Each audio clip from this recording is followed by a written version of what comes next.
Well, facial recognition checkout is coming to stores and restaurants near you. Mastercard already working on this new way to pay, partnering with a facial ID tech company for pilot programs. JP Morgan has also signed a deal, and fast food chain Steak and Shake currently has facial recognition kiosks in hundreds of its locations. And it comes after Amazon launched its pay by palm technology back in 2020 at their Go stores and in Whole Foods. News Nation's Nancy Liu joins us live from Pasadena. So, Nancy, very cool technology, some people would say, but there's also some real privacy concerns. There is, but for years, Nicole, Americans have been showing their faces to use Clear at airports, as well as for opening our phones. So payment by facial recognition is not a big stretch for a lot of people. This restaurant in Pasadena behind me, it's among the businesses where you can use face payment. We featured Cali Express here on News Nation earlier this year. It is the world's first fully autonomous restaurant. The ordering process is all by touchscreen for burgers and fries prepared and made by robots. You can customize your order like at many other restaurants, but then among the checkout options is Pop ID, a new system which facilitates payment through facial recognition. Pop ID can also immediately recognize individual customers at other businesses using the biometric technology. Now, it's not just restaurants relying on the value of more face time. The NFL and Verizon have begun testing facial recognition for entry to football games. I let the system recognize me, it sees me, it shows me my tickets, I select my ticket, I scan it, and it allows me access without ever having to touch a piece of a ticket or a phone or any piece of technology other than just the likeness of my face. Now with Pop ID, payment is always user controlled, and you can create your account with a selfie, all part of a world that's leaning more into facial recognition. Now, Pop ID popped up in Brazil and Asia 2 years ago, and the majority of users have adapted to face payments favorably. Here in the U.S., as you mentioned, Steak and Shake expanding its Face ID payment system to more than 300 locations. So, face up. Face Nicole. up. Things continue to change so much. All right.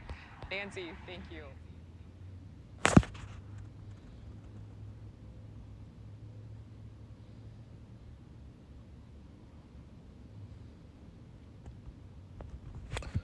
Shalom. First thing foremost, I'm going to give all praises and glory and honor that's due to Yahweh, Ba'ashem, Yahweh Shai, Ba'ashem Rakakwadash. I want to give double honors to the elders and the apostles, a great millstone that rule well. Peace and blessings and salutation to the hopeful elect. Nor in this gospel, bro, lifting up the standard of Yahweh, Ba'ashem, Yahweh Shai, wherever it may be. This is just a quick lesson to the spirit, though it's really be edifying. It goes into this new payment system, which, I mean, it's not necessarily new, but they're promoting this technology more and more.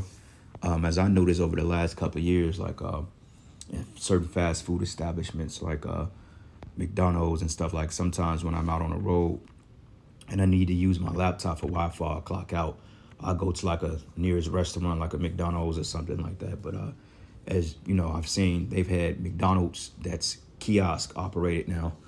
Like you want to order food, or you go through the app, or you can go to the stores and you can actually type the touch screen, and basically it sends the order to the main screen, and then the person will bring it out to you, or you go to the counter and get it, which shows you that, you know, we're in them times, man. Okay. Now they mentioned Steak and Shake, Steak and Shake, right? You know, a restaurant that it's not really talked about, though you still have quite a few around. But I mean, they're bringing this out on the smallest, minute levels. Steak and Shakes, Burger Kings, McDonald's, and you already heard they mentioned basically buying the NFL tickets. So what they're doing is they're pretty much reaching people on all levels of this technology to get people's mindset to prep for this chip, man. Okay, because it's all about prepping and preparing your mind for it. Okay, so when you see it, you can be desensitized for it. You know, be desensitized to it. And this is what they go by. This is what they mean when they put something out there. They call it programming. You know, like in movies and stuff like that, they put like certain imagery, or they put like certain messages or hidden subliminals in particular cartoons and movies, because your subconscious picks up on it, even if your conscious mind doesn't. And what happens is that you end up falling victim to these things. Like right now, right back in, I want to say the credit card was probably invented. Matter of fact, let me do the math here real quick. Going, what the fuck, man? Let's go here. When was the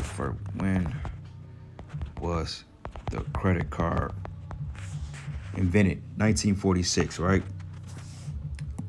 Pretty much World War II era, right? So it says the first modern credit card, the Diners Club card, was introduced in 1950. It was created by Ralph Snyder and Frank Monera, who wanted to solve their problem of forgetting their wallet while out dining out. It says the Diners Club card was first card that would be used in multiple establishments, and the entire bill had to be paid with each statement. Okay, so basically credit. It says American Express cards 1958, Mastercard 1966. And the reason why I'm going into this is because this was all preparing your mind to be able to use digital cash. Okay, like the average person, they have a fear of carrying cash on them because of being robbed at gunpoint, where you losing money. Like I've known plenty of people, shit, I think the most I've lost in life, I remember I was at an arcade, I was 13 years old, and my mother's fiance at the time, he used to drop me and his son off at the arcade. And we was like 13, we'd go there and play games. And I think he gave us like $80 a piece. You know, that's a lot of money for a teenager back in the early 90s, right? So I lost probably like $60 because, you know, I got like $20 in tokens and we playing all the games and shit. And then I think when I went into my pocket, I lost $60. And I was pissed. I was like, you know what I'm saying? Because that money was for us to get food, go wherever we want to do, you know, pretty much do what we need to do for the time being. So I lost it. And I remember the feeling of losing that. So just imagine how many people have that concept of losing things that's valuable to them. Like 2 years ago, I was at work, getting out of my work truck, and all of a sudden my wallet was gone. I think I dropped it and somebody picked it up. So I had to cancel all my credit cards and do all that good stuff. And the crazy part about it is I had to renew my car tags that same day. So, you know, the spirit, you know, it did what it did, and I got this stuff renewed. But regardless of it, it was just a mess, man. So the evolution of credit cards, which is basically, let me see here, 1959, the first plastic credit card. No, 1928, metal charger plate cards, then the Diners Club card, then the first plastic credit card. Okay, then you go all the way to 1969, which is credit card magnetic strips. Then first credit card travel rewards program in 1987. Then you go all the way to 2022, mini credit cards, then Google Wallet, Apple Pay, then EMV chip cards. So all these things will put into play to get you your mindset ready for not using cash. Okay, and that's what it's all about. And Salakia, but there's a lot of ratchet motherfuckers moving around here, man. I just don't get it. They're letting all these niggas move up here. It's time for me to go, because Keisha, she bring a lot of roaches with her, literally, meaning other Jakes. But anyway, so that's the point. They wanted to get people mindset prepped to dealing with digital wallets, you know. So now it says pay with your face, business opting in biometric payment option. So why are they doing this shit? You know what I'm saying? If they wasn't planning on putting something inside you. Because eventually people going to complain about this and say, well, our information got hacked and this and this. And this is why I believe that in most cases they're staging these cyber attacks on these financial institutions and, you know, these particular structures, financial structures, to get people to, it's basically a scare tactic. They'll sell your information and somebody hacks it. You lose your finances. That way they can come up with some type of justification to bring in a digital infrastructure. Okay, well, people are afraid of getting their information took. So how about if we put microchips in everybody? Then people don't have to worry about it, because in order for somebody to encrypt your information or steal it, they have to cut your hand off or carve your fucking head or carve it out of your head and use a chip. And nobody's going to go through the trouble of doing that. Okay, so basically, this is a way they can push this.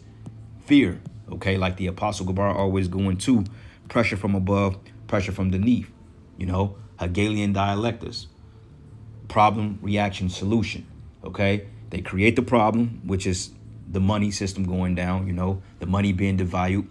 On top of that, a lot of theft, mass theft and all that other wickedness.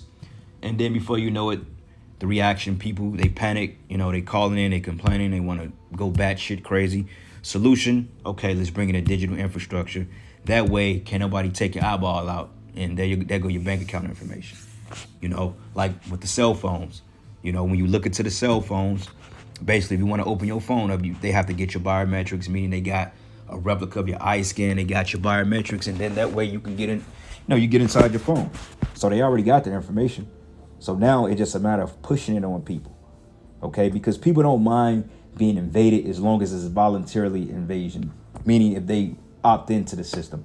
Because in order to have a smartphone, you have to give them rights, and certain rights you have to waive in order for them to have access to your information. Because if you own a phone, they know everything about you. They got your voice, they know what you do, they know what you're texting, they know what you're thinking.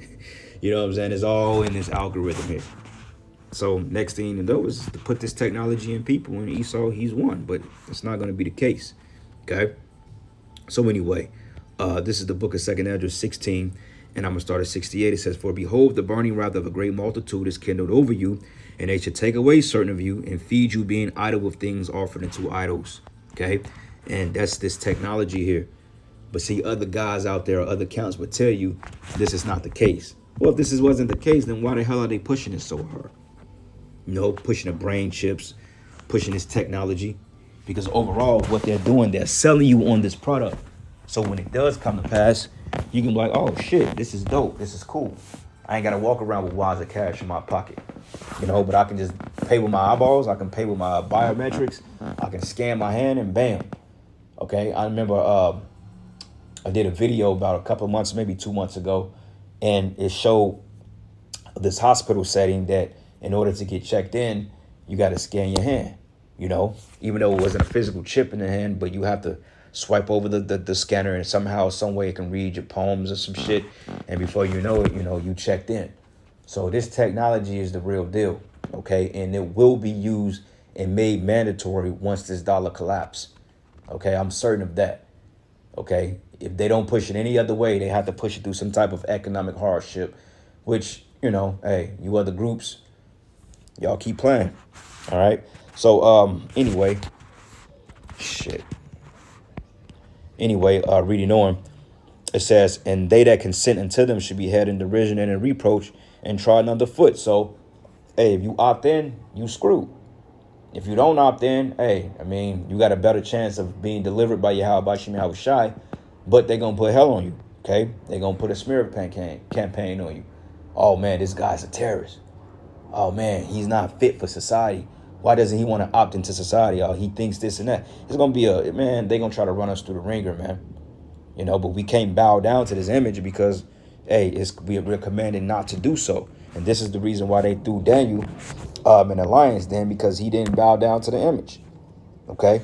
Matter of fact, let's go here to the book of Daniel, 3rd chapter, going into Shadrach, Meshach, and Abednego, because they didn't bow down to this type of tyranny at that time. So therefore they was threatened with imminent death. Okay. And that's going to be the case for some brothers. Okay.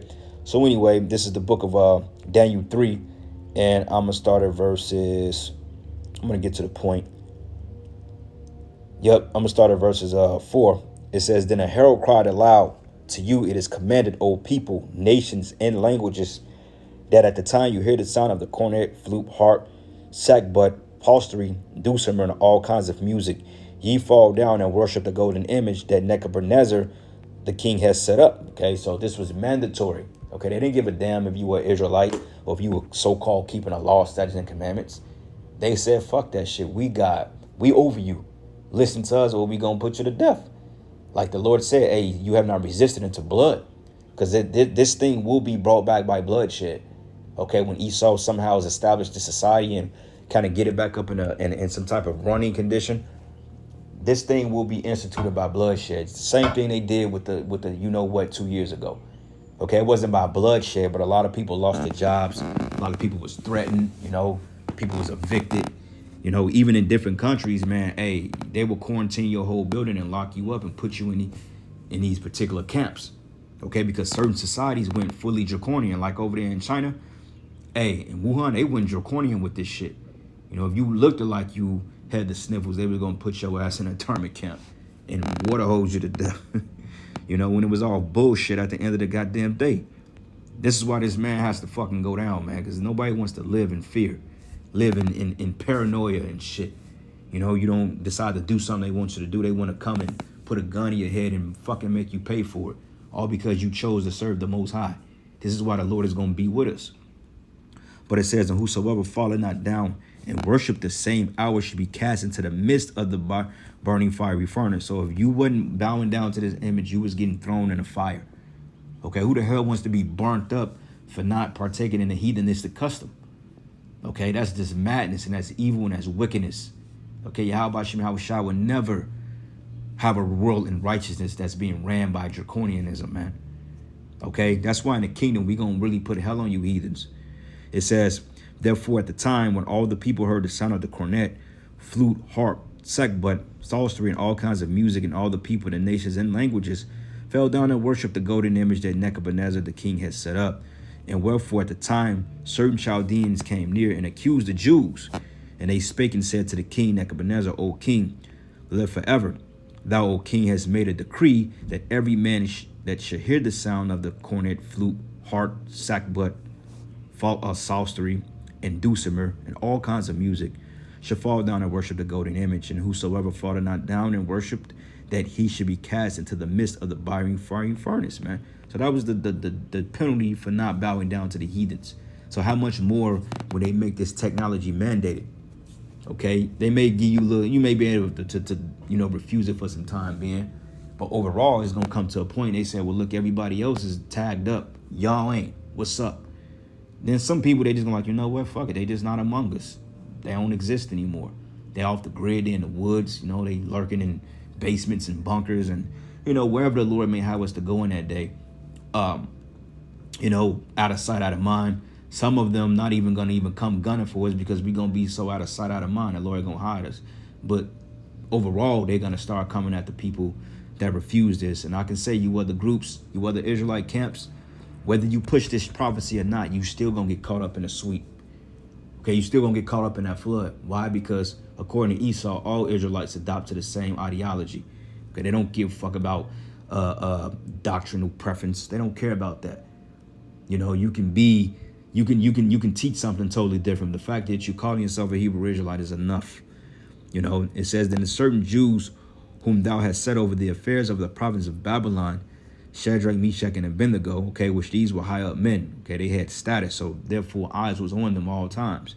It says, and these men, O king, have not regarded thee. It says, they serve not gods, nor worship the golden image which thou hast set up. And you better believe throughout the spirit, they wasn't the only ones that didn't bow down to it. These are just the ones that they made mention because these were three notable men. But you still had a sect of Israelites that kept their faith in Yahweh Bashim Yahweh Shai. You see, it says that Nebuchadnezzar in his rage and fury commanded to bring Shadrach, Meshach, and Abednego, and they brought these men before the king. So they got brought up in before the courts. And basically they said, look, we're not bowing down to your image. Fuck you and your image. How about that? And then, you know, they got thrown in a fiery furnace. But the good news is that Yahweh Shai was protecting them the whole time. So it's going to be the same case with us. When we get put in these unfavorable predicaments, it may seem like you've run out of options, and then bam, that's when the Lord is going to come through with that standard. You know, so you got to hold on. You got to hold on to hope at the bit to the bitter end. Because that's when the Lord delivers. He delivers you in a time when you can't deal with it. When he knows that you're getting ready to break, that's when Yahweh Bashim Yahweh Shai, they come in and then they build you back up. You know, because it's all in the Lord's. It's all in the Lord's hands, man. These people can't do anything to you without Yahweh Bashim Yahweh Shai say so. So when you have that mindset that the Lord is ultimately in control of whatever Esau does to us, the Lord is in control of it. It ain't Esau. Esau can think he can do whatever the hell he wants to do. At the end of the day, if the Most High puts it out that Esau, this is only what you can do. You only can go this far with it. You only can throw him in prison for 2 weeks and then he's going to get out. Ain't nothing these fucking devils can do. They can't do nothing about it. The Most High is in control of all things. Even if this devil likes to think he's in control. All right, Revelation 2:10, fear none of those things that thou shalt suffer. But behold, the devil shall cast some of you into prison, that ye may be tried. And it says, and ye shall have tribulation 10 days. Okay, that's just a complete amount of time. Be thou faithful unto death, and he will give thee a crown of life. So remaining faithful, brothers, man. Don't let this shit scare you. Like the Lord said, man, don't be afraid. Neither pant. He said, don't be afraid. Okay, we ain't going to be afraid of this. We're going to actually rejoice when it comes, because we know that once this comes, we almost out of here. Period. And that's the hope. That's the comfort of the scriptures. Knowing when they come gunning for us, this is it. He ain't got too much more time. So, I mean, shit. When they pass the chip, he may have, 6 months at best? And I'm just saying, I'm just throwing it out there. I don't know. But I can tell you that once this thing is made mandatory, we ain't going to be here another 2 years, 3 years. You can forget it. That's just not going to work. You know what I'm saying? But, it's all in the Lord's plan. But anyway, last precept, Job 13:27, New Living Testament. You put my feet in stocks. You examine all my paths. You trace all my footprints. That's a bad precept, man. Because, that's the fact. Esau, he wants control over everything. They have some which is called carbon footprint. A carbon footprint, which basically they track everything you do. Every step you do. Every time you swipe online, they tracking everything. But anyway, I'm going to end it giving all praises and glory and honor that's due to Yahweh Bashim Yahweh Shai. Lord's will, you will edify until the next lesson. Shalom.